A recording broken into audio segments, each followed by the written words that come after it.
আসসালামু আলাইকুম প্রিয় দর্শক। নির্বাচন তো ঘনিয়ে এসেছে, আপনারা সবাই জানেন। এখন নির্বাচনে কে কি করেছে না করেছে, কার কি করা উচিত না উচিত, এগুলো নিয়ে আলোচনার সময় আর নাই। সবাই তো যার যার মতো কাজ করছে, মানুষের কাছে যাচ্ছে, মানুষের কাছে ভোট চাচ্ছে। কারো কারো বডি ল্যাঙ্গুয়েজে নানা ধরনের আত্মবিশ্বাস ফুটে উঠছে, কেউ কেউ কথার ফুলঝুরি ছোটাচ্ছে, নানা কিছু হচ্ছে। এর মধ্যে শেষ বেলায় এসে নানা ধরনের প্রিডিকশনও হচ্ছে, মানে ভবিষ্যৎবাণী বলতে পারেন, অথবা কে কেমন মনে করছে, কে কয়টা জিততে পারে, এগুলো নিয়েও নানা আলোচনা চলছে। আমি নিজেও একাধিক প্রিডিকশন করার চেষ্টা করেছি, এবং এটা একটা খেলার মতো অনেকটা, এর উপর নির্ভর করবেন না।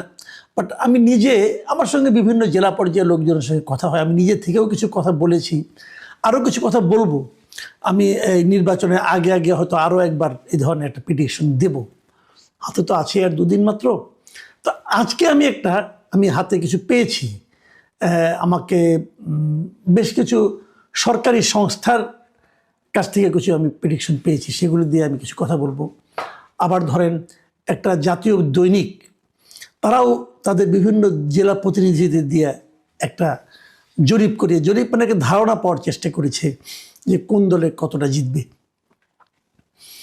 তো কি পেলাম আমরা? দেখুন, আমি সরকারি সংস্থার যে জরিপগুলো যা পেয়েছে, যে ধারণাটা পেয়েছে, সেটা আপনাদের একটু বলি। তারা বলছে যে এই ৩০০টা আসন তো হবে না, ২৯৮টা আসনে ইলেকশন হচ্ছে, দুটো তো বাদ আছে। এই ২৯৮টা আসনের মধ্যে তাদের বিবেচনায় বিএনপি জিতবে ১৫০টা, জামাত জোট বিএনপি হবে, জোট না খেলে বিএনপি এককভাবে জিতবে ১৫০টা আসনে, জামাত জোট জিতবে ৭০টা আসনে, স্বতন্ত্র জিতবে ৫৫ জন। এটা কিন্তু একটা সিগনিফিকেন্ট। স্বতন্ত্র তারা কেন ৫৫ জন বলল? আপনাদের মনে আছে নিশ্চয়ই যে বিএনপির কিন্তু বিদ্রোহী প্রার্থী আছে ৭৯ জন। এই ৭৯ জন প্রার্থী যারা আছে বিদ্রোহী, এদের মধ্যে আমার হিসাবে, আমি যতটুকু হিসাব করে দেখেছি, প্রায় ধরেন আপনার ৪২ থেকে ৪৫ জন এরা খুবই স্ট্রং ক্যান্ডিডেট। এরা হয় নিজেরা জিতবে অথবা অন্য কাউকে জেতাবে। যদি নিজে জিততে নাও পারে, বিএনপির ভোট তারা এতটাই কাটবে যে ওখান থেকে হয়তো জামাত অথবা অন্য কেউ বেরিয়ে যাবে। বিএনপি এই যে তাদেরকে নিয়ন্ত্রণ করতে পারে না, এই ৭৯ জনকে নিয়ন্ত্রণ করতে পারে না, আমি মনে করি এটা বিএনপির একটা বড় রাজনৈতিক ব্যর্থতা। তারা এমন লোককে নিয়ে রাজনীতি করেছে যারা দলের স্বার্থকে ইগনোর করেছে। এমন লোককে নিয়ে করে তারা দলের স্বার্থটা বুঝে নাই, মানতে চায় না, দলকে অসম্মান করেছে এই লোকগুলো। তো এত লোক নিয়ে বিএনপি রাজনীতি করতো কিভাবে? এটা আমার কাছে একটা রহস্য লাগে। আপনি নিশ্চিত থাকেন যারা বিদ্রোহী হয়েছে এদের অনেকেই এই দলের কেন্দ্রীয় অনেক নেতার সঙ্গে সুসম্পর্ক এখনো বজায় রাখছে, এবং ওখান থেকে এমন আশ্বাসও তারা পেয়েছে যে তারা নির্বাচিত হলে তাদেরকে আবার দলে ফেরত নেওয়া হবে, এবং এটা হবে। এই হলো এই ধরনের দলের। আওয়ামী লীগ বিএনপিতে এটা অতীতে বহুবার হয়েছে। এবারই গত ২৪-এর যে অগাস্টের পর বিএনপি যাদেরকে কয়েকজন খুব বহিষ্কার করলো না, এই বহিষ্কারের কিন্তু শেষ দিকে, এই গত নভেম্বরের দিকে এসে কিন্তু অনেকেই পাইকারি হারে আবার কিন্তু বিএনপি ফেরত নিয়েছিল। আমি তখন বলেছিলাম যে এই পাইকারি ফেরত নেওয়াটা কেন ইলেকশনের আগে? এতে কিন্তু মানুষের কাছে একটা ভুল মেসেজ যাচ্ছে। পরে অবশ্য থেমেছিল, এবং আমি নিশ্চিত নির্বাচনের শেষ হওয়ার পর আবার পাইকারি হারে ফেরত নেওয়া শুরু হয়ে যাবে। এটা যদি শুরু হয় তাহলে আগামী নির্বাচনে আবার তাদের একই সমস্যায় পড়তে হবে।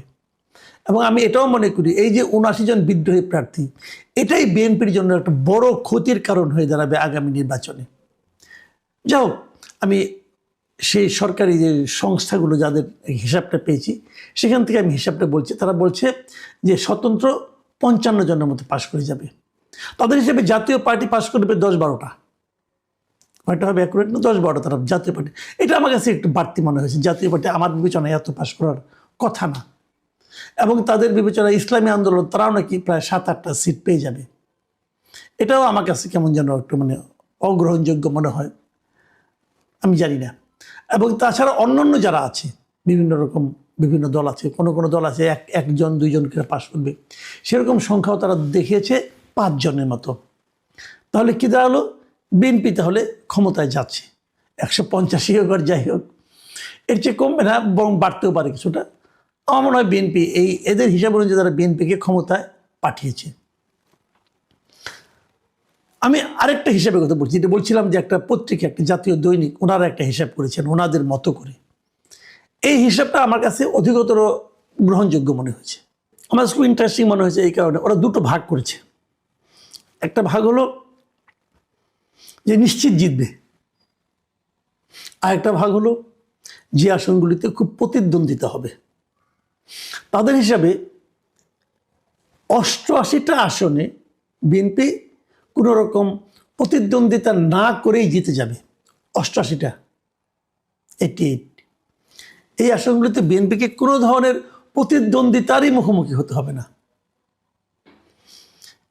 এরকমভাবে জামাত জিতবে 51টা আসনে, কোনো ধরনের প্রতিদ্বন্দ্বিতা নাই, তারা মোটামুটি নিশ্চিত তারা 51টা আসনে জিতে যাবে খুব ইজিলি।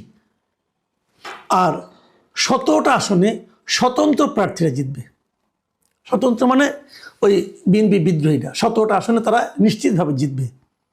এখানে তাদের সঙ্গে অন্য কোনো প্রতিদ্বন্দ্বিতা হবে না, সেটা বিএনপি হোক জামাত হোক, কেউ তার সঙ্গে ফাইট করতে পারবে না। তারা এনসিপিকে দিয়েছে 2টি আসন, এই 2টি আসনে এনসিপিও বেশ আরামের সঙ্গেই জিতে আসবে। আমার ধারণা সম্ভবত এই দুটো, একটা হাতিয়ার আব্দুল হান্নান মাসুদ আর একটা হাসনাত আবদুল্লাহ হতে পারে, আমি শিওর না, তবে আমার ধারণা তাই হবে। আমি শিওর হলে এখন বলবো না আর কি, তবু বললাম এই দুটো। তাদের হিসাবে জাতীয় পার্টি জিতবে 4টা আসনে, এগুলো একদম নিশ্চিত। এছাড়া এর বাইরে অন্যান্য বিভিন্ন দলের থেকে 4 জন প্রার্থী তারা জিতে আসবেন।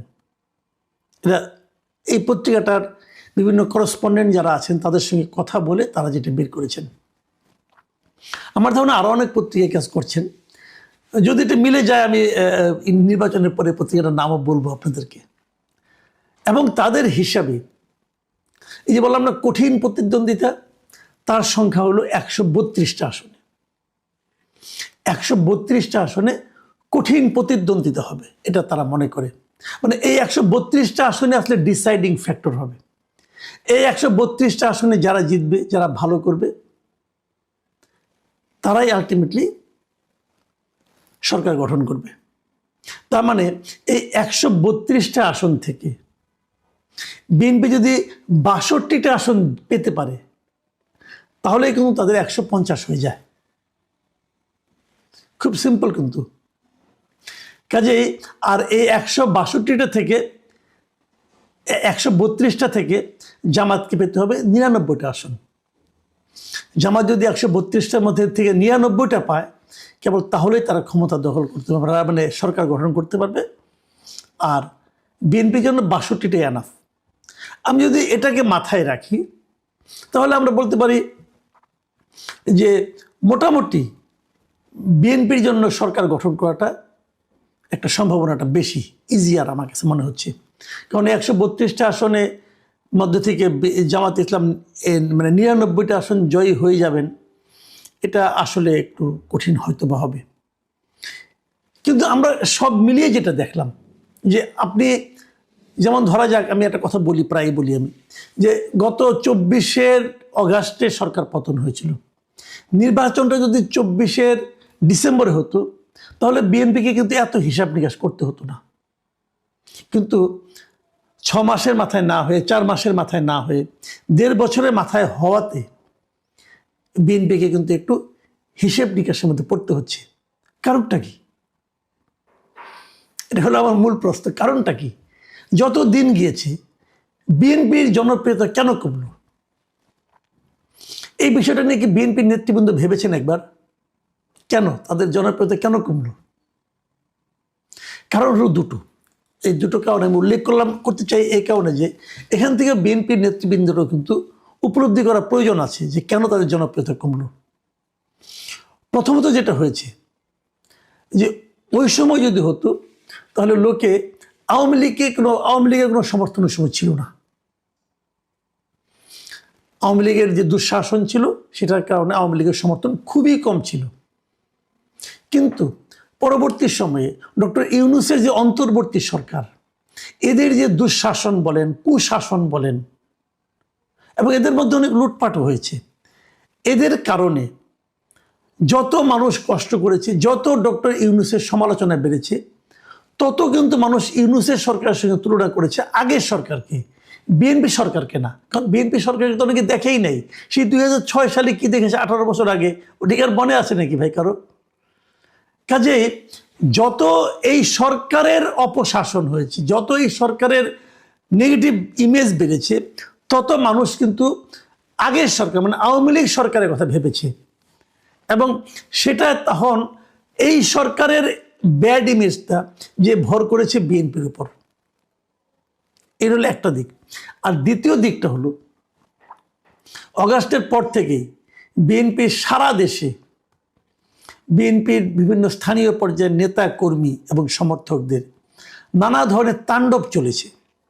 বিএনপি হাজার হাজার লোককে বহিষ্কার করার পরও সেই তাণ্ডব থামাতে পারেনি, এখনো চলছে। এখনো সারা দেশে যত চাঁদাবাজি হয়, এখনো খুচরা মুচরা যত চাঁদাবাজি হয়, ফুটপাতেও যে চাঁদাবাজি হয়, সেটা কিন্তু জামাতের লোক করে না, বিএনপি লোকজন করে। তাদেরকে বিএনপি থামাতে পারেনি। মানুষের মধ্যে একটা ধারণা তৈরি হয়েছে যে ক্ষমতায় আসার আগে যখন এটা শুরু করেছে, ক্ষমতায় গেলে না জানি কি করবে। কেন করছে চাঁদাবাজি তারা?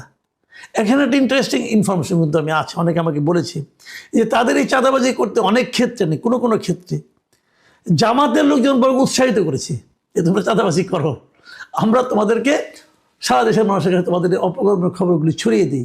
এটা হচ্ছে জামাতের স্ট্র্যাটেজি। এই স্ট্র্যাটেজিকে কেউ কেউ হয়তো ঈর্ষা করতে পারেন, আমি কিন্তু অপছন্দ করি না। তারা তো চাইবেই প্রতিপক্ষকে ঘায়েল করতে।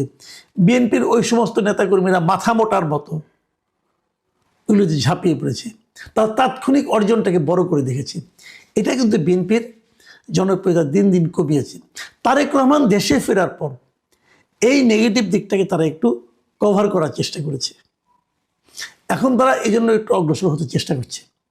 বিপরীত দিকে একটা কথা বলি, এই যে বিএনপির যে বিদ্রোহী প্রার্থী, এটাও কিন্তু বিএনপির জন্য একটা নেতিবাচক দিক হয়ে দাঁড়িয়েছে। সব মিলিয়ে আগামী নির্বাচনে কি হবে, কিভাবে কি হবে আমরা বলতে পারবো না, আমরা দেখব। আবার ধরেন অনেকে হয়তো এই কথাও বলবেন যে এই যে জামাতের এতটা অগ্রসর বাড়ানো দেখা যাচ্ছে, যে জামাত আগে 7-8%-এর উপর কখনো ভোট পেত না, এবার তারা এত ভোট কেন পাবে? এটা কিন্তু ওই কারণে যেটা আমি এতক্ষণ ব্যাখ্যা করলাম। কিন্তু তারপরে অনেকে বলছেন যে বিএনপির ভোট তো অনেক, তাকে কি এই জামাত যদি তার ডাবল অথবা আপনার 3 ডাবল হয়ে যায়, মানে 3 গুণ হয়ে যায় ভোটের পরিমাণ, তবু তো বিএনপি থেকে অনেক দূরত্বে থাকে। এটা হলো গণিতের হিসাব, কিন্তু ভোটের হিসাব সবসময় গণিতকে অনুসরণ করে না। এই সামনের দিন কী হবে আমরা জানি না। আমরা একটা সম্ভাব্য একটা আলোচনা জাস্ট করলাম আপনাদের সঙ্গে, আপনারাও এটা নিয়ে ভাবুন। আগামী 2 দিনের আর সময় আছে, 2 দিনের মধ্যে হয়তো আমি আরও একটা জরিপ, যে জরিপে আমার নিজস্ব অবজারভেশন থাকবে বেশি, সেরকম আপনাদেরকে দেওয়ার চেষ্টা করব।